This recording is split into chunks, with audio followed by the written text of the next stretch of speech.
बड़े दिन हो गए एपिसोड डाले हुए। चलो आज डाल ही लेते हैं। वैसे भी हमारे व्यूअर्स बहुत ज़्यादा परेशान हो गए होंगे और अच्छी खासी गाले ही बक रहे होंगे। इसके अलावा गाइस भाई लोग माफ़ कर देना, क्योंकि यार देखो घर पे कुछ काम वगैरह था, इसी वजह से मैं घर पे आया और यहीं पर ही फंस गया था। और इसके बाद में फिर अपना सेटअप वहाँ पे रूम पर था, तो उसको वापस से घर में लाने में थोड़ा टाइम लग गया, तो इसी वजह से माफ़ कर देना। और मुझे पता है कि आप लोग यहाँ पर जो एपिसोड्स हैं, जो स्टोरी है, उसको थोड़ा बहुत भूल चुके होंगे। तो बिना किसी बकचोदी हम लोग सबसे पहले स्टार्ट करते हैं हमारे रिकैप को। चलिए शुरू करते हैं।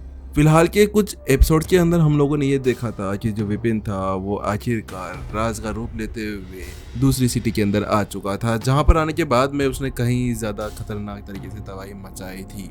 उसने रमन और उसी के साथ में बंजित, दो जनों को अपने मौत के घाट उतार दिया गया था। लेकिन जब रमन यहाँ मरता है तो उसके बाद में इसको उसका भाई था वो अब विपिन के पीछे हाथ धोकर पड़ चुका था, क्योंकि इस जगह पर वो उसको बहुत ज्यादा प्यार करता था इसी वजह से। और अब वो नहीं चाहता था कि विपिन यानी कि राज यहाँ पर जिंदा रहे, जिसका भी उसने यहाँ पर भेस बदल कर रखा हुआ है। लेकिन राज भी यहाँ पर कम नहीं था। राज ने भी आखिरकार अब अपने आप को तैयार कर लिया था उन सबसे निपटने के लिए। राज जो ये विपिन था उसने रमन के भाई को भी बहुत बुरी तरह से निचोड़ डाला था। उससे उसने वो ब्लू ले ली थी जिसके साथ में वो अपनी साधना को आगे बढ़ाने वाला था। उसके साथ में जो विपिन था वो फिर ब्लैक मार्केट में आ जाता है। ब्लैक मार्केट में आने के बाद में भी वो वहाँ पर अपने कुछ मिशंस को लेने लगता है, जिसका यूज करते हुए उसने यहाँ पर रमन और बंजीत को ठिकाने लगा दिया था। बंजीत भी बहुत ज़्यादा पावरफुल था। बंजीत वो बंदा जिसने यहाँ पर अपना एक धोखे वाला भाग्य बनाया हुआ था और उसका यूज़ करते हुए वो हर किसी को यहाँ पर धोखा दे दिया करता था। लेकिन उसके साथ में बहुत बड़ा धोखा हो जाता है और वहाँ पर राज उसे मार डालता है। इसके साथ में जो जोया थी उसको भी, जो ब्लैक मार्केट की मालकिन थी, उसको भी यहाँ पर लगने लगा था जैसे कि राज नहीं कोई और ही है। इस जगह पर आखिरकार कुछ समय तक अपने मिशंस को कंप्लीट करने के बाद में विपिन के सामने एक नई चुनौती खड़ी हो गई थी। वो चुनौती ये थी कि यहाँ पर जो महाराज सात्विक थे उनका भाई सूरज, उसने यहाँ पर राज को चैलेंज कर दिया था। और जब ये बात हर एक तरफ फैलती है तो उसके साथ में आसपास में अफड़ा तफड़ी मच जाती है, क्योंकि सूरज, राजकुमार सूरज कोई नॉर्मल इंसान नहीं था। वो बहुत ज्यादा पावरफुल था और उसकी ताकत बहुत ज्यादा खतरनाक थी। आखिरकार देखते ही देखते वो दिन भी आ ही चुका था जिस दिन राज और सूरज दोनों की लड़ाई होने वाली थी। इस जगह पर सूरज भी तैयार था राज से फाइट करने के लिए, क्योंकि सूरज को कुछ एक्सपीरियंस पॉइंट्स चाहिए थे, कुछ एक्सपीरियंस चाहिए था जिसके साथ में अपनी साधना को आगे बढ़ा सकता था। सूरज दिखने में तो यहाँ पर नॉर्मल था, लेकिन वो बहुत ज्यादा पावरफुल भी था। कई सारे युद्ध लड़ने के बाद में आखिरकार वो इस लेवल के ऊपर पहुंच पाया था। उसे अपने से ताकतवर इंसान को फाइट के लिए चैलेंज करना होता था और उसके बाद में ही वो यहाँ आगे बढ़ पाता था। सूरज को ये पता चलता है कि जो राज है उसने रमन और बंजीत को मौत के घाट उतार दिया था। इसके बाद में आखिरकार सूरज ने भी उसे वहां चैलेंज कर दिया, ताकि वो देखना चाहता था कि उसकी ताकत अब तक कितनी बढ़ चुकी है। और वहीं पर ही एपिसोड्स खत्म हो गए थे। तो चलिए शुरू करते हैं आज के हमारे नेक्स्ट एपिसोड को। और मुझे लगता है कि अगर आप लोगों को स्टोरी समझ में नहीं आई हो तो जो पुराने 2-3 एपिसोड्स है वो देख सकते हैं आप लोग। चलिए शुरू करते हैं बिना किसी देरी के। काला बाजार, ब्लैक मार्केट, आज उसके अंदर बहुत ज्यादा हलचल दिखाई दे रही थी। ब्लैक मार्केट के अंदर कई ज्यादा लोग आए थे इस महायुद्ध को देखने के लिए, क्योंकि ये एक ऐसी फाइट थी जो चर्च के अंदर चल रही थी। क्योंकि पहले से ही जोया ने अपना काम कर दिया था। जोया ने वो सारी बातें बाहर बता दी थी, यानी कि राज और सूरज दोनों की फाइट। सब लोग ये बातें सुनते हैं तो उसके साथ में ही बड़ी बड़ी हस्तियां भी वहां पर उस मैच को देखने के लिए आतुर हुई जा रही थी। वो इतने ज्यादा समय से वहां आना चाहते थे। बात कुछ ऐसी थी कि कुछ समय पहले जो यहाँ पर राज ने वो सारा तांडव मचाया था रमन और बंजीत को मारने के बाद में, तो उसके बाद में वहां वो बहुत ज्यादा चर्चा के अंदर आ चुका था। और अब सभी लोग उस मैच को देखना चाहते थे कि आखिरकार राज कितना ज्यादा पावरफुल हो चुका है। उन्हें ये जानना था कि क्या राज वास्तव में इतना पावरफुल था, क्या वास्तव में राज ने रमन और बंजीत को मारा है, जिनको पकड़ना बड़ा मुश्किल था। इसी वजह से उस मार्केट के अंदर कई ज्यादा भीड़ थी, बहुत ज्यादा। वहीं जब भीड़ इस तरह से आसपास में पटेराया और बातें कर रही थी कि वहीं दूसरी तरफ दो जने एक कमरे के अंदर बैठे थे। दोनों के दोनों यहाँ अपने भेष को चेंज करे हुए थे, क्योंकि ब्लैक मार्केट के अंदर ऐसे आना खुद के ऊपर ही एक मुसीबत ले आना था, क्योंकि क्या पता किसने कहां से किसके ऊपर कौन सी शिकार की विधि या शिकार लिस्ट जारी कर दी हो। इसी वजह से उनके लिए सबसे अच्छा तरीका यही था यहाँ पर आने का, वो अपना भेष बदल कर आए। होल मास्टर, क्या आपको वास्तव में यकीन है कि जो एल्डर राज और जो राजकुमार सूरज है वो दोनों फाइट करने वाले हैं? एक बंदा कहता है वो दोनों और कोई नहीं, वो दोनों होल मास्टर गोरांग और वाइस होल मास्टर रुद्र थे। वो दोनों यहाँ अभी आए हुए थे इसी मैच को देखने के लिए। रुद्र की बात सुनने के साथ में जो गोरांग था वो वहाँ पर कहता है मुझे लगता तो यही है कि वो दोनों फाइट करने वाले हैं। मुझे तो इन दोनों की फाइट का कहीं ज्यादा समय से इंतजार था। उस जगह पर गोरांग कहता है, लेकिन गोरांग केवल इस फाइट को देखने के लिए नहीं था। बात कुछ ऐसी थी कि वो ये देखना चाहता था कि राज अभी कितना ज्यादा पावरफुल हो चुका है, क्योंकि अभी तक उसे विश्वास नहीं हो रहा था कि यहाँ राज ने अकेले मिलकर रमन और बंजीत दोनों को मार डाला है। इसी वजह से वो इस फाइट के अंदर देखना चाहता था, क्योंकि उसे ये भी पता था कि जो राजकुमार सूरज हैं वो बड़े पावरफुल हैं, उनके साथ में फाइट करना आसान काम नहीं था। वहीं दूसरी तरफ उसकी वो बात सुनने के साथ में जो रुद्र था वो अपना सर हिला देता है, क्योंकि लास्ट टाइम ऋषभ जो रमन का भाई था, जब उसने उन्हें ये बताया कि राज ने उसके भाई रमन को मार डाला है, तो उस जगह पर उन्हें बिल्कुल विश्वास नहीं हो रहा था। और अब ये एक अच्छा मौका था उनके पास में इस चीज को सिद्ध करने का कि वास्तव में क्या राज ने ही रमन को मारा था। इसी वजह से जब उन लोगों ने ये बात सुनी, ये न्यूज उनके कानों में पड़ी, तो वो अपने आप को यहाँ आने से रोक नहीं पाए। वो दोनों इसी तरह से यहाँ बातें कर रहे थे कि क्या यहाँ पर राज वास्तव में इतना पावरफुल हो चुका है जो यहाँ राजकुमार के साथ में लड़ने के लिए जा रहा है। क्योंकि राजकुमार सूरज कोई नॉर्मल इंसान नहीं थे, वो कई ज्यादा लड़ाइयाँ पहले ही लड़ चुके थे। हालांकि जब वो ऐसे बातें कर ही रहे थे कि उसी बीच वहाँ पर एक मोटा हट्टा कट्टा बॉलिंग बॉल जैसा एक इंसान आता है और वो कहता है, अरे मुझे लगता है कि यहाँ पर दो एल्डर्स कुछ खुसर पुसर कर रहे हैं। क्या बात है एल्डर्स, क्या आपको कोई जानकारी चाहिए? तो उसकी बात सुनने के साथ में ही वो दोनों लोग चौंक जाते हैं। कौन है भाई तू, आखिरकार और कैसी जानकारी ये बात कर रहा है? रुद्र उससे कहता है। तो उसकी बात सुनने के साथ में यहाँ पर जो मोटा था वो कहता है, अरे भाई इस लड़ाई से रिलेटेड जानकारी, मुझे लगता है कि तुम लोग यहाँ पर केवल टुचुक यहाँ मुजरे करने के लिए यहाँ पर नहीं आए हो। मुझे लगता है कि तुम लोग यहाँ पर पैसा कमाने आए हो, पैसा कमाने के लिए तुम्हें यहाँ पर बेट लगानी होगी। तो उसकी बात सुनने के साथ में वहाँ पर वो दोनों थोड़ी देर के लिए चुप हो जाते हैं। उसके साथ में रुद्र कहता है, चलो ठीक है, बताओ क्या काम है और कौन सी जानकारी तुम हमें देना चाहते हो। तो उसकी बात सुनने के साथ में वो मोटा इंसान अपने दोनों हाथों को अपने सामने रख लेता है और अपने पे वो टुकड़ करने लगता है। अबे तुझे मैं बेवकूफ समझता हूँ क्या? मैं तुझे एल्डर कह रहा हूँ तो इसका मतलब ये थोड़ी ना है कि तू मुझे यहाँ पर डायरेक्ट ऐसे कह देगा कि जानकारी बता दे। अरे जानकारी है कोई हलवा थोड़ी ना है जो यहाँ पर तुम्हें बांट कर दे दूंगा, वो मोटा इंसान कहता है। लेकिन उसकी वो बात सुनने के साथ में ही रुद्र का गुस्सा बढ़ जाता है। अबे मोटे, तेरे को पता है मैं कौन हूँ? तो उसकी बात सुनने के साथ में वो गोरांग कहता है, अरे रुको। वहीं वो उसे रोक देता है, क्योंकि अगर यहाँ पर रुद्र उनकी असलियत को खोल देता है तो उनके लिए बड़ी मुसीबत हो सकती थी। तो वहीं दूसरी तरफ गोरांग कहता है, कितने चाहिए? तो उसकी बात सुनने के साथ में मोटा कहता है, ज्यादा कुछ नहीं, बस 2 लाख सोर्स कोइन में मेरा काम हो जाएगा। लेकिन जैसे ही यहाँ पर वो ये शब्द कहता है कि अचानक से गोरांग और रुद्र जो चाय पी रहे थे वो उनके मुंह से बाहर की तरफ निकल कर आ जाती है। अब मोटे तो पागल वागल तो नहीं हो गया है? 2 लाख सोर्स कोइन, अबे तेरा दिमाग तो खराब नहीं हो गया? तो उसकी बात सुनने के साथ में यहाँ वो मोटा कहता है, अरे भाई जानकारी भी तो इतनी ज्यादा खतरनाक है, अगर मैं तुम्हें ऐसे फ्री में बताने लगा तो मैं तो लुट जाऊंगा, मेरा तो कोई फायदा ही नहीं होगा। लो चलो ठीक है, अगर तुम्हें नहीं करना है तो मैं इतना के नए साथ में वो वहां से जाने लगता है। लेकिन जब वो वहां से जा ही रहा था कि उसी बीच यहाँ पर गोरांग कहता है, ए रुको, बताओ पहले मुझे तुम उसकी थोड़ी बहुत जानकारी दो, उसके बाद में मैं सोचूंगा कि क्या वास्तव में तुम्हारी जानकारी यहाँ पर खरीदने लायक है भी या नहीं, या तुम ये 2 लाख के केवल ऐसे टाइम पास के लिए ही मांग रहे हो। तो उसकी बात सुनने के साथ में मोटा कहता है, अच्छा ठीक है यार, अगर तुम्हें ऐसी जानकारी चाहिए तो मैं तुम्हें बताता हूँ। तुम लोग ये सोचो कि वो बंदा जो यहाँ पर रमन और बंजीत को मार सकता है वो कितना पावरफुल होगा। क्या सूरज और उन दोनों की यहाँ पर कोई तुलना की जा सकती है?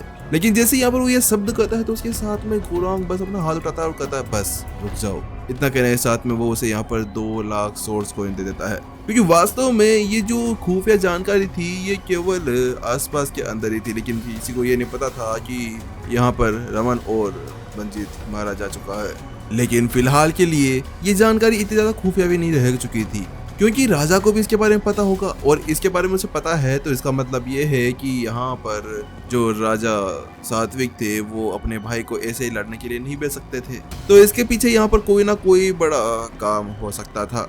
इसी वजह से अब वो इसके साथ में उसकी जानकारी लेना चाह रहे थे। तो उसकी बात सुने साथ में ही जो मोटा था वो अपने हाथ को आगे बढ़ाता है और उस पोटली को जल्दी से खचर कर रख देता है और कहता है चलिए ठीक है मैं आपको बताता हूँ। और उसके बाद वो थोड़ा सा आगे की तरफ झुकता है और कहता है चलिए ठीक है, ये जानकारी केवल मैं एक बार ही आपको बताऊंगा, किसी और को इसके बारे में पता नहीं चलना चाहिए क्योंकि ये जानकारी बहुत ज्यादा खुफिया है, ठीक है। इतना कहने के साथ में वो फुसफुसाते हुए कहता है मैंने सुना है कि कुछ समय पहले जो महाराज हैं यानी कि राजकुमार सूरज के जो बड़े भाई हैं वो यहाँ पर आए थे।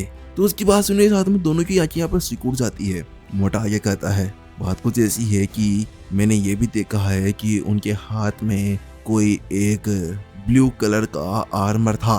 लेकिन जैसे वो ये शब्द कहता है तो उसके साथ में ही वहां पर कुरांग और रुद्र दोनों की आंखें सिकुड़ जाती है। क्या वो ब्लू कलर का आइजेड आर्मर तुम उसकी बात कर रहे हो? तो मोटा केवल अपना सर हिला देता है।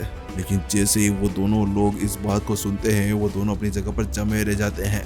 वहीं दूसरी तरफ जो मोटा था उसका काम हो गया था और कहता है चलिए ठीक है, मैंने जितनी जानकारी थी आपको बता दिया है, अब आप अपने आप देख सकते हैं। इतना कहने के साथ में वहाँ से रफू चक्कर हो जाता है। वो और ज्यादा जानकारी वहाँ पर देता नहीं है और केवल एक लाइन का उसने यहाँ पर 2 लाख मुआवजा ले लिया था। वहीं दूसरी तरफ वो दोनों उस मोटे इंसान के ऊपर कोई भी ध्यान नहीं देते हैं और वहाँ पर जो रुद्र था वो कहता है होल मास्टर ये ब्लू जेट आर्मर ये क्या वो हो सकता है? तो उसके साथ में यहाँ पर गोरांग कहता है मुझे भी लगता है और मुझे लगता है कि महाराज इस मैच को लेकर बहुत ज़्यादा सीरियस है, क्योंकि ये तो बिल्कुल हर किसी बात थी कि एक बंदा जिसने रमन और बंजीत को बड़ी आराम से मार दिया है वो वास्तव में बहुत ज़्यादा खतरनाक था। अगर वो संभल कर नहीं चलते हैं तो उसके साथ में निपटना और अपने भाई को खोना शायद वो अफोर्ड नहीं कर पाएंगे। शायद इसी वजह से उन्होंने उस आर्मर को दे दिया है। तो उसके पास सुनने के साथ रुद्र कहता है लेकिन ये आर्मर तो बहुत ज़्यादा पावरफुल है, इसकी डिफेंसिव फोर्स ये बहुत ज़्यादा खतरनाक है, इसको भेदना बड़ा मुश्किल हो जाता है। तो क्या आपको लगता है कि यहाँ पर जो राज है वो जीत पाएगा? तो उसके साथ में यहाँ पर वो कहते हैं अब यहाँ पर हम थोड़े से फंस गए हैं। लेकिन उसके साथ में यहाँ पर गोरांग कहता है लेकिन हमारा जो दाव है वो राज के ऊपर लगा दो, राज जीतेगा। यहाँ पर कुछ भी हो जाए, ये आर्मर हो या ना हो, लेकिन मुझे लगता है कि राज ही यहाँ पर जीतने वाला है। तो उसकी बात सुनने के साथ में रुद्र भी अपना शरीर ला देता है। वहीं दूसरी ओर जब वो लोग बातें कर रहे थे कि वहाँ एक होल नंबर 1 यानी कि उस पूरे लड़ाई के मैदान का सबसे ज्यादा मेन होल यहाँ पर जोया बेटा करती थी, यानी कि ब्लैक मार्केट की मालकिन जोया के पास में वहाँ उसका बटलर खड़ा हुआ था और जोया अपनी सीट पर बैठी थी बड़े खतरनाक अंदाज में। वहीं जो उसका वो बटलर था वो कहता है मालकिन कुछ समय के अंदर जो सट्टेबाजी है वो यहाँ पर बंद हो जाएगी और उसके बाद में कोई भी यहाँ दाव नहीं लगा पाएगा। तो उसके बाद सुनने के साथ में जोया अपना सही लाती है। वहीं दूसरी तरफ जो बटलर था वो अपने पास में एक कागज बाहर निकालता है और बताता है कि फिलहाल के अंदर जो सबसे ज्यादा बेट लगाने वाला इंसान है वो और कोई नहीं है, वो है महाराज। तो उसके बाद सुनने के साथ में जोया अपना सर हिला देती है। वास्तव में महाराज इस मैच को लेकर बड़े ज्यादा उत्सुक लग रहे हैं। ऐसा लगता है कि उन्हें अपने भाई के ऊपर बड़ा भरोसा है।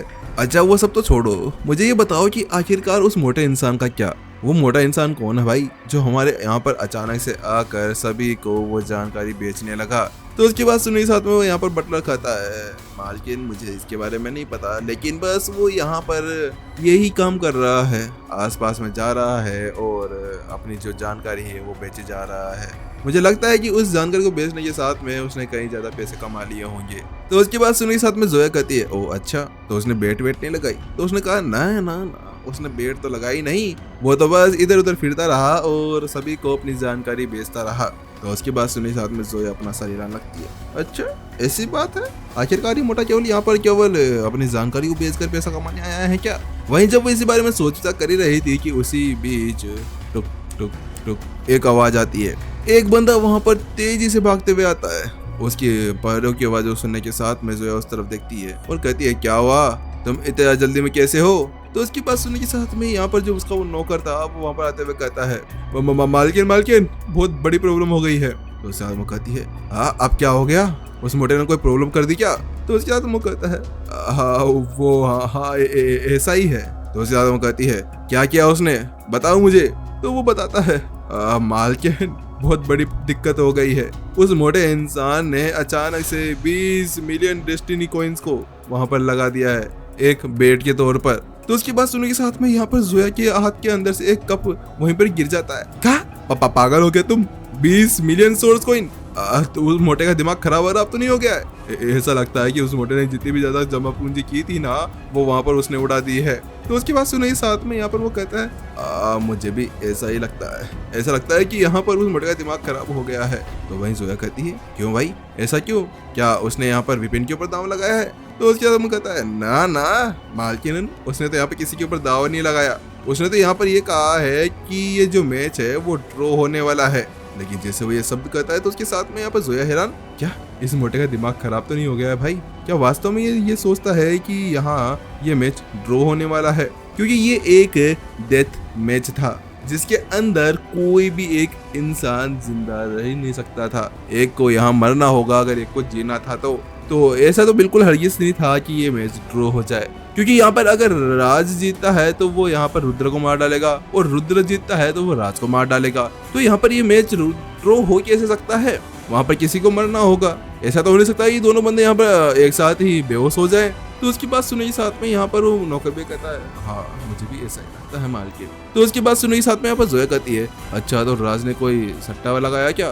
तो वो कहता है, नहीं, वो तो बस जब से हमसे वो 20 डेस्टिनी डिस्क लिए है ना, उसके बाद में वो सीधे अपने कमरे के अंदर चले गए और वहां जाने के साथ में बस साधना करने लगे। तो उसकी बात सुनो के साथ में यहाँ पर जोया कहती है, ओ अच्छा, मुझे लगता है कि उसके दिमाग में कुछ और चल रहा होगा। और उसके साथ में वो और कुछ जानकारी लेने लगती है। कुछ समय बाद में आखिरकार टन एक जोरदार बेल की आवाज आती है। ये बेल यहाँ उस स्टेडियम के अंदर से बची थी जहाँ पर आज होने वाला था एक महायुद्ध। उस बेल के बजने के साथ में ही सभी लोग शांत हो जाते हैं और वहाँ पर एक आवाज आती है, आइए आइए, सभी का स्वागत है आज के हमारे इस महायुद्ध के अंदर। आप सभी को पता होगा कि आज एक यहाँ पर बहुत ज्यादा खतरनाक युद्ध होने वाला है, जिसको देखने के लिए आप लोग यहाँ पर पधारे हैं। आप सभी को ये तो पता ही होगा कि हमारे इस अरेना डेथ मैच के अंदर एक डेथ मैच ही होता है, जिसके अंदर एक जीता है तो एक मरता है और इसके अंदर लगते हैं सट्टे। उन सट्टों का यूज करते हुए आप लोग कई ज्यादा पैसे कमा सकते हैं। मेरे हिसाब से आप लोगों ने पहले सट्टाबाजी कर ली होगी। तो चलिए हम बिना किसी देरी के इस मैच को शुरू करते हैं और हमारे दो सबसे ज्यादा पावरफुल लड़ाकुओं को यहाँ पर बुलाते हैं। इतना कहने के साथ में यहाँ पर सभी लोग वहाँ शांत हो गए थे। किसी की हिम्मत तक नहीं थी कि वो लोग वहाँ बातें करे। उस सन्नाटे को तोड़ते हुए कहा जाती है, अरे वो देखो, वहाँ पर राजकुमार सूरज है। वहीं दूसरी तरफ जैसे सभी लोग वो बात सुनते हैं तो उसके साथ में ही एक गेट के अंदर से वहाँ जो राजकुमार सूरज थे वो चलते हुए अंदर आ रहे थे, बिल्कुल शालीनता से, बिल्कुल चुपचाप से। वास्तव में इस जगह पर उनके अंदर से कोई एनर्जी बाहर नहीं फूट रही थी, वो एक नॉर्मल साधारण इंसान लग रहे थे। वहीं दूसरी तरफ वो जो अनाउंसर था वो कहता है, चलिए आखिरकार हमारे राजकुमार सूरज आ गए हैं। इतना कहने के साथ वो कहते हैं, चलिए हमारे दूसरे प्रतिद्वंदी को भी बुलाया जाए। और वो जैसे ऐसा कहता है कि उसके साथ में दरवाजे खुलते हैं और उस दरवाजे के पीछे से कोई और नहीं, हमारा हीरो मसीहा विपिन राज के बेस के अंदर उस स्टेडियम के अंदर आने लगता है। इस जगह पर उसके अंदर से भी कोई ज्यादा ताकत नहीं निकल रही थी। वो आगे की तरफ बढ़ता है और अपने सामने खड़े हुए उस राजकुमार को देखने लगता है। राजकुमार सूरज एक 30 साल का लग रहा था। युवा भी नहीं कह सकते, लेकिन मिड युवा कह सकते हैं। वास्तव में वो बड़ा पावरफुल लग रहा था। विपिन साफ साफ उसके अंदर से उस छुपाए हुए एनर्जी को देख पा रहा था। मानना पड़ेगा, आखिरकार वास्तव में जो सूरज है वो बड़ा पावरफुल है। विपिन मन ही मन में सोचने लगता है, क्योंकि वो महसूस कर पा रहा था उसकी वो लोहे सी फौलाद सी बॉडी वास्तव में बहुत ज्यादा खतरनाक थी। उसके अंदर से वो किलिंग ऑरा बहुत ज्यादा खतरनाक था। वास्तव में उसके सामने रमन और बंजी तो टिक ही नहीं सकते थे, वो एक ही बार के अंदर वहां मारे जा सकते थे। वहीं दूसरी तरफ जो सूरज था वो भी राज को देखे जा रहा था। जब वो राज को देखता है तो उस जगह पर उसकी आंखें थोड़ी सी सिकुड़ सी जाती है। उस जगह पर वो उसके अंदर से कोई भी ताकत बाहर निकलते हुए महसूस नहीं कर पा रहा था। आखिरकार अब वो दोनों लोग अब आमने सामने हो गए थे। वहीं उन दोनों को ऐसे देखने के साथ में सभी लोग हल्ला हू करने लगे थे। वो जोर जोर से चिल्लाने लगे थे, ये हमारी आखिरकार ये लड़ाई शुरू होने वाली है जिसका हम इतने ज्यादा समय से वेट कर रहे थे। अरे हाँ भाई, तुमने सही कहा। आज तो मैंने अपने सारे पैसे यहाँ पर उड़ा दिए हैं। तुम्हें पता है, मैंने एक सेटिंग सेट करी थी, उसको भी यहाँ पर मैंने छोड़ दिया और यहाँ पर सारे पैसे लगा दिए हैं। अरे भाई बस इतना सा? अरे मैंने तो पूरा जमीन जायदाद बेच दी इस सट्टे के लिए। अरे यार, तो बड़ा बेवड़ा इंसान है भाई। हाँ भाई, मैंने भी लगाया इतने पैसे। सभी लोग ऐसे फालतू की बातें करने लगते हैं। हाँ भाई, बहुत बड़ी फालतू बातें हैं इनकी तो। वहीं दूसरी तरफ अनाउंसर कहता है, चलिए ठीक है, जिसका बेसब्री से था इंतजार वो घड़ी आ गई है। चलिए शुरू करते हैं आज के हमारे इस मैच को। इतना कहने के साथ में वहां पर एक शील्ड एक्टिवेट हो जाती है और जैसे ऐसा होता है कि अगले ही पल मैच का पूरा रुख बदल जाता है। वो पूरी जगह शांत हो जाती है। सभी लोग गौर से वहां पर देखने लगते हैं। वहीं दूसरी तरफ जो सूरज था वो जल्दी से अपने पास में एक भाला बुला लेता है और उस भाले को नीचे की तरफ रखता है। जैसे ऐसा करता है कि बू, एक आवाज आती है। वो आवाज आसपास की उस एनर्जी को डिस्टर्ब कर देती है जो उस शील्ड के अंदर थी। वास्तव में वो ताकत बहुत ज्यादा खतरनाक थी। वो शील्ड भी एक पल के लिए ऐसे थी जैसे कि यहाँ वो टूट सी जाएगी। वो एनर्जी निकलते हुए सीधे राज की तरफ जाती है। वहीं दूसरी तरफ राज केवल अपनी जगह पर चुपचाप खड़ा था और बस वहां पर खड़े खड़े ही उसने उस एनर्जी को अपने से अलग कर दिया। उसके सामने अचानक से एक अदृश्य शील्ड आ गई थी जिसके पास में से वो सारी एनर्जी बाहर निकलती है। आसपास में धूल ही धूल हो जाती है। इस ताकत को देखने के बाद में तो वो सभी लोग बहुत ज्यादा हैरान हो चुके थे। सभी के रोंगटे खड़े हो जाते हैं क्योंकि वो लोग देख पा रहे थे कि वो ताकत कितनी ज्यादा खतरनाक थी। क्योंकि उस ताकत के साथ में ही आसपास का पूरा फील्ड तक हिल चुका था। वहां धुआं हो चुका था। कुछ देर बाद में वो धुआं वहां से हटता है और वहां देखा जाता है कि जहां राज खड़ा था उस जगह को छोड़कर आसपास की जगह के अंदर एक बड़ा सा गड्ढा हो गया था। वहीं दूसरी तरफ जो सूरज था एक मुस्कान के साथ में यहाँ पर राज को देखने लगता है और करता है। उसके उन दांतों को देखने के साथ में ही जो राज था वो एक हल्की सी मुस्कान दे देता है। अच्छी ताकत है, मानना पड़ेगा।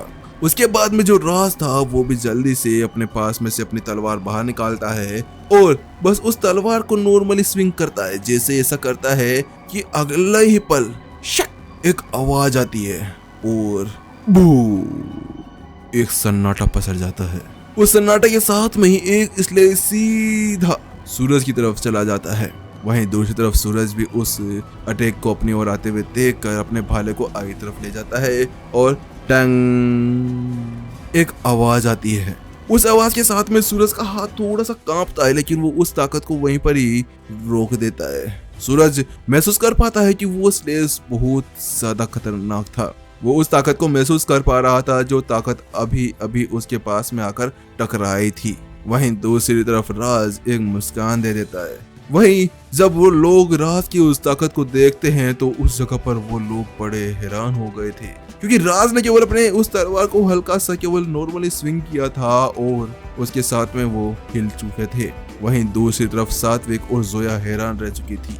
क्योंकि अचानक से उन लोगों ने वो चीज महसूस कर ली थी कि जो केवल राज और राज के पूर्वजों के पास में ही थी, मोडाओ, जिसके लिए राज प्रसिद्ध था इस सिटी के अंदर, वो वास्तव में अभी अभी उसका यूज कर रहा है। सात्विक मन ही मन में सोचने लगता है, क्योंकि लास्ट टाइम में जब उसने यहाँ पर ये सुना था कि राज व्हाइट रॉक सिटी के अंदर गया था और वहां से जाने के बाद में वहां से विपिन बाहर निकल कर आया था, तो उस जगह पर उसे ये लगने लगा था कि ये राज नहीं है, ये विपिन है।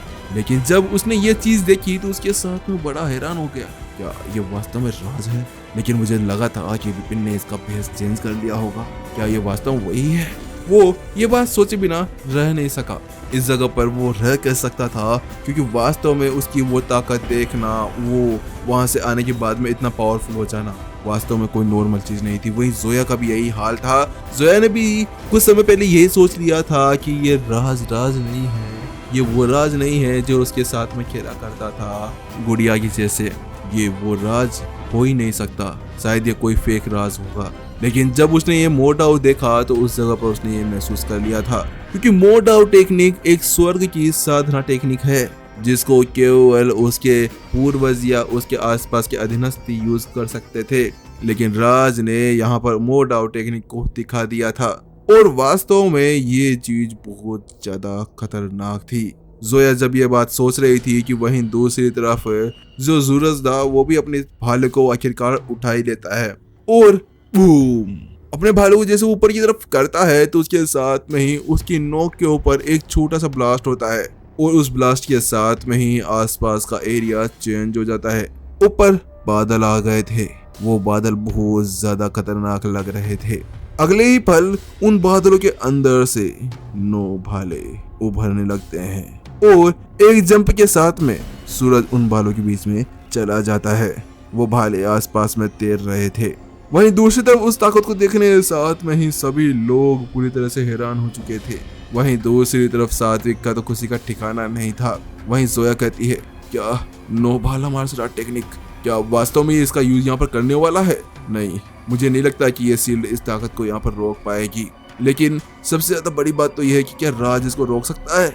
वहीं दूसरी तरफ जो सूरज था वो कहता है, चलो शुरू करते हैं। इतना कहने के साथ में ही सूरज जल्दी से एक ड्रैगन के भांति नीचे की तरफ आता है। उसके आसपास में वो 9 भाले गोल गोल घूमते हैं और सीधा नीचे की तरफ जाने लगते हैं। वो 9 भाले ऐसा था जैसे कि मिलकर एक बड़ा सा भाला बना रहे हों, और वो सीधा विपिन की तरफ यानी राज की तरफ जाने लगते हैं।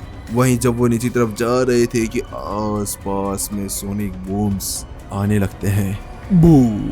वहीं दूसरी तरफ जो राज था वो अपनी तलवार को आगे तरफ करता है और बूम, एक तलवार वार आगे कर देता है। वो मोडाओ टेक्निक का यूज करते हुए अपनी तलवार को आगे की तरफ करता है। जैसा ऐसा करता है कि एक लाइटनिंग बीम सीधा सूरज की तरफ जाने लगती है और सीधा जाके सूरज के साथ में टकराती है, और एक जोरदार धमाका होता है। जोरदार धमाके के साथ में ही वहां धुआं हो जाता है। वहीं सभी लोग उस चीज को देखने के साथ में हैरान हो गए थे, क्या मैच खत्म हो गया? लेकिन वहीं दूसरी तरफ सात्विक कहता है, ना बाबू अभी तो शुरू हुआ है। वहीं जब वो लोग इसी बारे में बात कर रहे थे कि उसी बीच जो सूरज था वो सीधा नीचे की तरफ आ रहा था। उसने राज के उस वार को वहीं पर ही खत्म कर दिया था। इस जगह पर जो राज था वो अपने आप को थोड़ा कमजोर दिखाने के लिए उस अटैक को केवल नॉर्मली कर देता है। वहीं जब वो ये देखता है कि सूरज ने आखिरकार उसके उस अटैक को वहां पर डोज कर दिया है, तो उसके साथ में वो ये समझ चुका था कि वास्तव में इसकी ये ताकत कोई नॉर्मल नहीं थी जिसको वो ऐसे रोक सकता है। इसी वजह से वो कहता है, चलो शुरू करते हैं। इतना कहने के साथ में अपनी तलवार को केवल अपने आगे करता है और अगले ही पल एक स्लेस आगे की तरफ मार देता है। वो ये देखना चाहता था कि क्या वास्तव में ये बंदा इस वार को रोक सकता है, क्योंकि देखने से साफ साफ पता चल रहा था कि जो सात्विक की ताकत है वो पहले से ही 600 हॉर्स पावर तक पहुंच चुकी थी।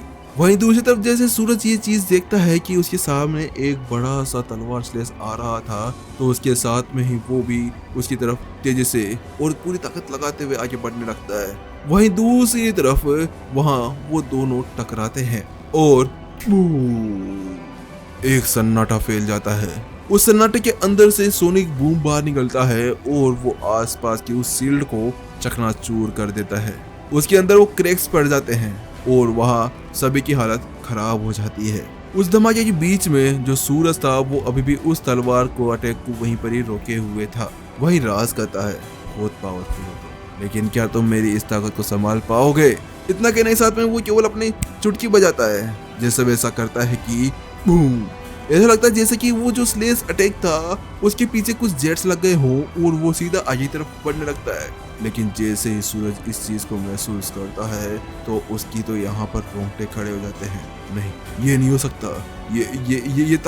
ये ताकत तो कम से कम 999 हॉर्स पावर तक पहुंच चुकी है। और अगले ही पल बूम, जैसे Z1 दायरा का लेवल यहाँ पर 99 हॉर्स पावर तक पहुंच सकता है, वैसे ही यहाँ धर्म पहलू क्षेत्र का भी एक लेवल होता है जो होता है 999 हॉर्स पावर। और वास्तव में अभी राज उसी ताकत का यहाँ यूज कर रहा था।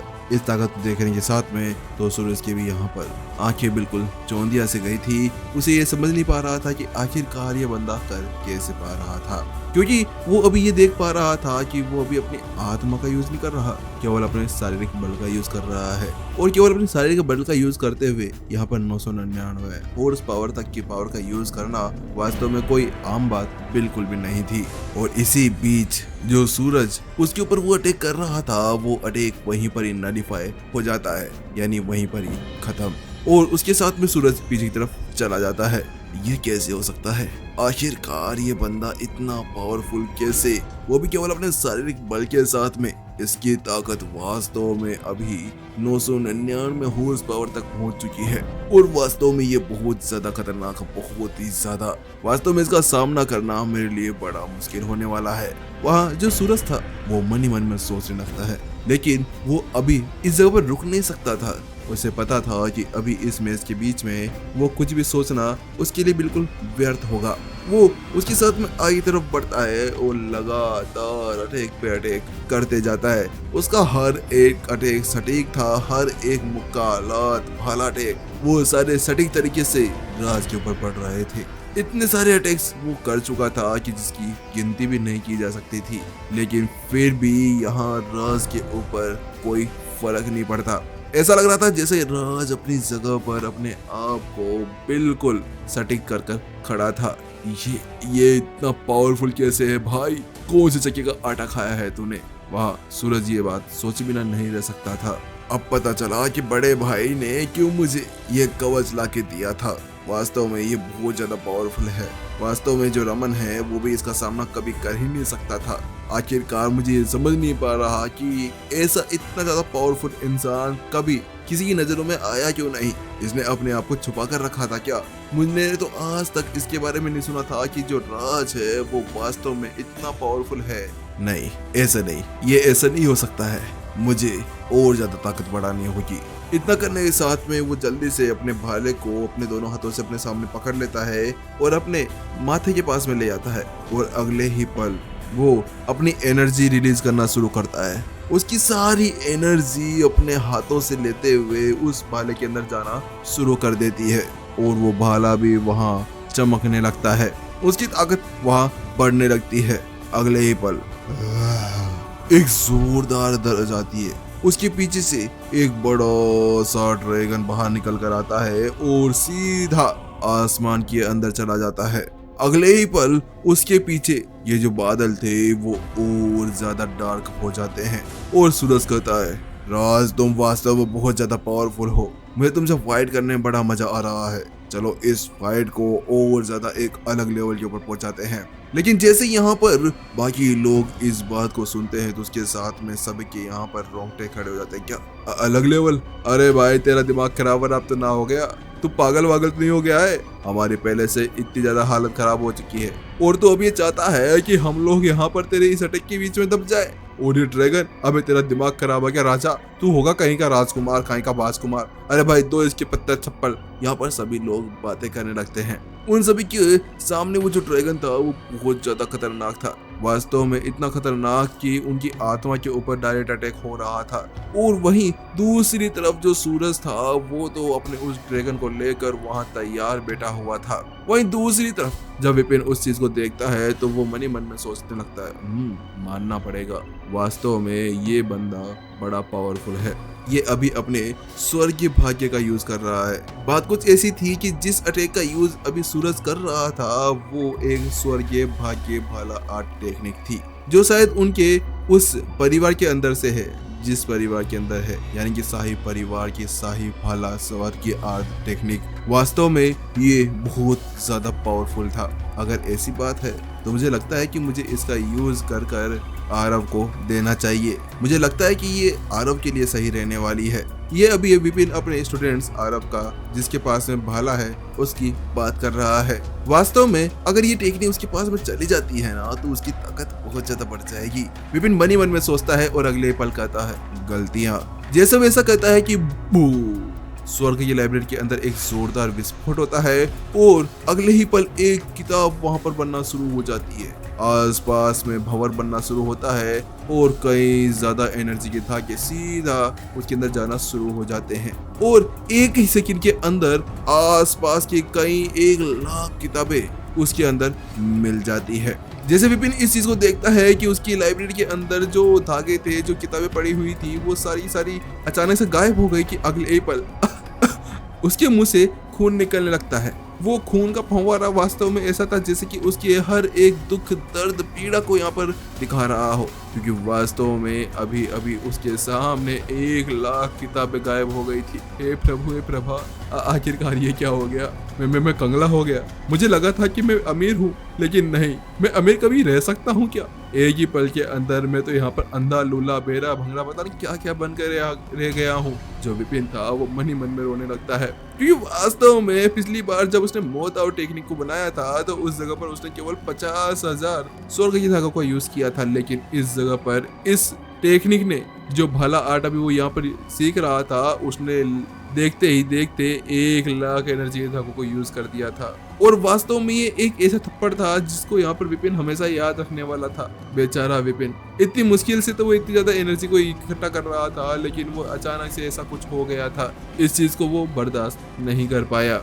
मन ही मन में वो रो रहा था, लेकिन विपिन वो जानता था कि इस जगह पर रोने का कोई भी मतलब नहीं था। वास्तव में ये भाला टेक्निक बहुत ज्यादा पावरफुल भी है, लेकिन इतनी ज्यादा एनर्जी कंज्यूम करने वाले भी। इसके साथ में वो जल्द ही लाइब्रेरी के अंदर ही उसी भाला टेक्निक का यूज करने लगता है, लेकिन जब वो उसको यूज करता है तो उस जगह पर उसको कुछ महसूस होता है कि वो भाला आर्ट टेक्निक ज्यादा देर तक वहां पर रहती नहीं है। नहीं, ऐसा नहीं हो सकता। 1,00,000 धागों को यूज करने के बाद में भी ये टेक्निक अभी तक पूरी नहीं बनी। अब मैं क्या करूं? मुझे क्या करना चाहिए? विपिन को महसूस होता है कि वो भाला अभी भी यहाँ पर पूरी तरह से बनकर रेडी नहीं हुआ था, लेकिन वो ये भी जानता था कि इस जगह पर अभी कुछ भी सोचने का टाइम नहीं था, क्योंकि अभी वो एक डेथ मैच के अंदर था। अगर ये यहाँ पर थोड़ा सा भी इधर उधर होता है तो उस जगह पर उसकी हालत पूरी तरह से खराब हो जाएगी। इसी वजह जल्दी से जो विपिन था वो वापस से लाइब्रेरी से बाहर आता है और जल्दी से अपनी तलवार को हाथ में ले लेता है। वो देखता है कि जो सूरज था वो उसकी तरफ बिल्कुल तेजी से आई तरफ बढ़ते जा रहा था। उसके पीछे वो जो बड़ा सा ड्रैगन था वो भी बहुत ही ज्यादा खतरनाक था। इसी वजह से विपिन था वो जल्दी से अपनी तलवार को ऊपर की तरफ उठाता है और अगले ही पल उसके पीछे एक स्वर्ग की साफ एनर्जी से बनी हुई सीधी एक टेक्निक आ जाती है। वो तलवार बहुत ज्यादा बड़ी थी और विपिन अगले ही पल स्लैश आगे की तरफ करता है और जैसे आगे करता है कि उसके साथ में ही वो तलवार सीधे जाकर ड्रैगन के साथ में टकराती है और वहां पर एक जोरदार धमाका हो जाता है। ये धमाके की ताकत इतनी ज्यादा खतरनाक थी कि एक पल के लिए ऐसा लगा जैसे कि वहां पर किसी ने एटम बम फोड़ दिया हो। वो धमाका आसपास के लोगों को वहां से उठकर भागने और पीछे हटने के लिए मजबूर कर रहा था। अरे प्रभु रुक जा, ओ पागल इंसान। सभी लोग वहां पर अपनी सीट को पकड़कर बैठ जाते हैं, क्योंकि वास्तव में वो लोग वहां से उड़ने के कगार पर पहुंच गए थे। अब ये दोनों बेवड़े हैं ना क्या? आखिरकार ये लोग क्या हमें मारना चाहते हैं? वो लोग वहां पर बातें करने लगते हैं। वहीं दूसरी तरफ जो तलवार यहाँ पर उस ड्रैगन को लगी थी वो उस ड्रैगन को चीरते हुए सीधे सूरज की तरफ जाने लगती है। वहीं जब सूरज उस चीज को महसूस करता है तो उस जगह पर उसकी हालत भी खस्ता हो गई थी, क्योंकि वो तलवार सीधे उसी की तरफ बढ़ रही थी। नहीं, ये नहीं हो सकता इतना। लेकिन जब वो ये सब कह ही रहा था कि टन एक जोरदार आवाज आती है, क्योंकि अगले पल जो सूरज के पास में वो आर्मर उसने पहना हुआ था वो एक्टिवेट हो जाता है और एक शील्ड सामने निकल कर आती है और उसके साथ में वहां पर एक सोनिक बूम आवाज आती है, जिस आवाज को सुनने के साथ में सभी के कानों के अंदर से खून और पता नहीं कौन से छेदों से खून बाहर निकलने लगा था। सभी की हालत खराब हो गई थी। वहीं जो सूरज था वो उस बल को सह नहीं पाता है और सीधा जमीन के ऊपर जाकर गिरता है और छक्का। वास्तव में उस जगह पर एक जोरदार गड्ढा हो जाता है। वो इतनी तेजी से नीचे की तरफ गिरा था कि वहां एक जोरदार इम्पैक्ट होता है, जिसकी बदौलत यहाँ सूरज के मुंह से खून बाहर निकलने लगता है। माना कि वो जो आर्मर था वो बहुत ज्यादा पावरफुल था, लेकिन फिर भी जो अटैक यहाँ पर राज यानी विपिन के द्वारा किया गया था वो बहुत ही ज्यादा पावरफुल था और वो उसके अंदरूनी अंगों के ऊपर भी अटैक कर चुका था। क्या वो मैच खत्म हो गया? वहां पर एक बंदा कहता है, लेकिन उसी बीच एक दूसरा कहता है नहीं नहीं, वो खत्म नहीं हुआ, मैंने वहां पर कुछ और देखा था। कुछ और? हाँ, मैंने भी देखा था। वहां पर एक लाइट जली थी और अगले पर वहां पर एक जोरदार ब्लास्ट हुआ था। उसके साथ में सभी लोग बातें करने लगते हैं और जल्दी से वो सूरज की तरफ देखने लगते हैं। नहीं नहीं, ये नहीं हो सकता, ये तो यहाँ पर ब्लू क्रिस्टल कवच है, ये इसके पास में क्या कर रहा है? क्या ब्लू क्रिस्टल कवच? तुम क्या उसी कवच की बात कर रहे हो जो कवच यहाँ पर महाराज सात्विक के पास में है? हाँ, ये वही है। क्या ये वही है? ये चीटिंग है, ये चीटिंग है। नहीं, ये चीटिंग है, बहुत बड़ी चीटिंग है। आखिरकार इसकी इतनी हिम्मत कैसी हो गई कि वो डेथ मैच के अंदर इतने पावरफुल इक्विपमेंट्स का यूज कर रहा है? क्या यहाँ पर ये रूल नहीं था कि यहाँ पर जो भी इक्विपमेंट्स का यूज होगा वो इसी अरीना के अंदर से लिए जाएंगे? क्या यहाँ पर ये ब्लैक मार्केट वाले पागल हो गए हैं जो किसी बंदे को इस तरह से इतना ज्यादा पावरफुल कवच दे दिया है? नहीं नहीं नहीं, ऐसा नहीं हो सकता, ये चीटिंग है, इससे यहाँ पर इसको डिस्क्वालीफाई कर दिया जाए। सभी लोग बातें करने लगते हैं। वहीं दूसरी तरफ जो सूरज था वो भी अपने पैरों के ऊपर खड़ा हो गया था। वो उन सभी बातों को सुन रहा था और वास्तव में ये चीटिंग ही थी। वो अपनी तरफ देखता है और अपने कवच के ऊपर हाथ फेरने लगता है। मैंने चीटिंग की है, वास्तव में ये चीटिंग है। आखिरकार मैं कैसे इतनी ज्यादा पावरफुल कवच का यहाँ यूज कर सकता हूँ? इतना कहने के साथ में वो जल्दी से उस कवच को वहां से निकालने लगता है, लेकिन वो जितना भी दम लगा ले वो कवच वहां से हटने का नाम तक नहीं ले रहा था। वास्तव में इस कवच को उतारना उसके लिए बड़ा मुश्किल हो रहा था, लेकिन जिससे पहले कि यहाँ पर वो कुछ कर पाता, वो उस कवच को पकड़ के खींच पाता, कि उससे पहले ही बैंग एक जोरदार पंच आता है और सीधा उसकी छाती में लगता है। यह पंच किसी और ने नहीं, राज ने किया था और उस पंच की वजह से यहाँ जो सूरज था वो फिर से धड़ा एक दीवार के अंदर जाकर गड़ता है और वास्तव में इस जगह पर फिर से उसके मुंह के अंदर से खून बाहर निकलने लगता है, क्योंकि इस जगह पर जो राज यानी कि विपिन जो अटैक कर रहा था वो चाहे से कवच के ऊपर लग रहा हो, लेकिन उसकी जो पावर थी वो सीधे उस सूरज के अंदरूनी अंगों के ऊपर अटैक कर रहा था। वास्तव में ये ताकत बहुत ज्यादा थी, लेकिन जिससे पहले सूरज संभलने का मौका मिल पाता कि क्या हुआ क्या नहीं हुआ, कि उसी बीच राज फिर से आता है और फिर से एक किक बैंग और फिर से जो सूरज था वो दूसरे ही कोने के अंदर जाकर गिरता है। लेकिन जिससे पहले कि वो फिर से संभल पाता कि उसके साथ में ही एक कुनी का अटैक आता है और सीधा फिर से उसके चेस्ट के अंदर लगता है और फिर से वहां पर एक जोरदार गड्ढा हो जाता है। इस जगह पर जो राज था वो रुकता नहीं है और वो बार बार करते हुए उसके ऊपर अटैक करे जा रहा था और उसके हर एक अटैक के साथ में उसका अटैक वहां सूरज के उस बॉडी के ऊपर इम्पैक्ट डालते जा रहा था। वास्तव में वो बहुत ज्यादा पावरफुल अटैक था। आखिरकार इसका सामना करना भी अब सूरज के लिए बड़ा मुश्किल होते जा रहा था। वहीं राज जल्दी से एक किक मारता है और सीधा सूरज को पूरी तरफ उछाल देता है और उसके साथ में फिर से एक और किक मारता है और उसको नीचे की तरफ लाकर पटक देता है और फिर एक फिर से जोरदार धमाका होता है। ऐसा लगा जैसे कि किसी ने यहाँ पर एक बॉम्ब फोड़ दिया हो। उसके साथ में ही सूरज की हालत खस्ता होती गई थी। उसके मुंह से तो अब ब्लीडिंग रुकने का नाम तक नहीं ले रही थी। वहीं जो राज था वो दूर जाकर खड़ा हो जाता है और वहीं दूसरी तरफ जो सूरज था वो फिर से अपने भाले का सहारा लेते हुए वहां खड़ा होने की कोशिश करने लगता है। ये इतना पावरफुल कैसे है? आखिरकार कसी चक्की को खावे यो आटो। वहाँ पर वो कहता है, मुझे लगता है राजस्थानी बोलना आता है उसको।